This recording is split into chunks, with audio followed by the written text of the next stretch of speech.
Hello বন্ধুরা, তোমরা সবাই কেমন আছো? সবাই নিশ্চয়ই খুব ভালো আছো। আমিও খুব ভালো আছি, তোমাদের আশীর্বাদে আমিও ভালো আছি।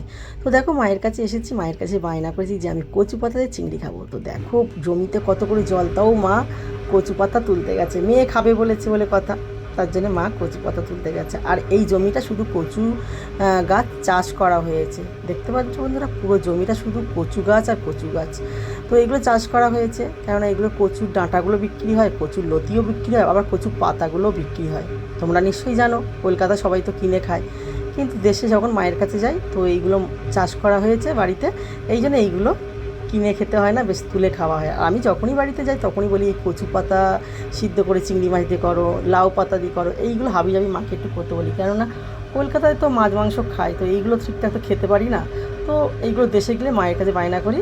আর মায়ের দেশ তো গ্রামে, আমার বাপের বাড়ি গ্রামে, তার জন্য এইগুলো খুবই ভালো লাগে। আর মায়ের কাছে বলি এইগুলোই করো, অন্য কিছু রান্না করতেই হবে না, মাছ মাংস করতেই হবে না। তো দেখো মা বলছে এতগুলো কচু পাতা তুলেছিস, হয়ে যাবে তো? আমি বলছি হ্যাঁ হ্যাঁ হয়ে যাবে, তাড়াতাড়ি উঠে এসো, জোঁক আছে আর জলে বল ভর্তি।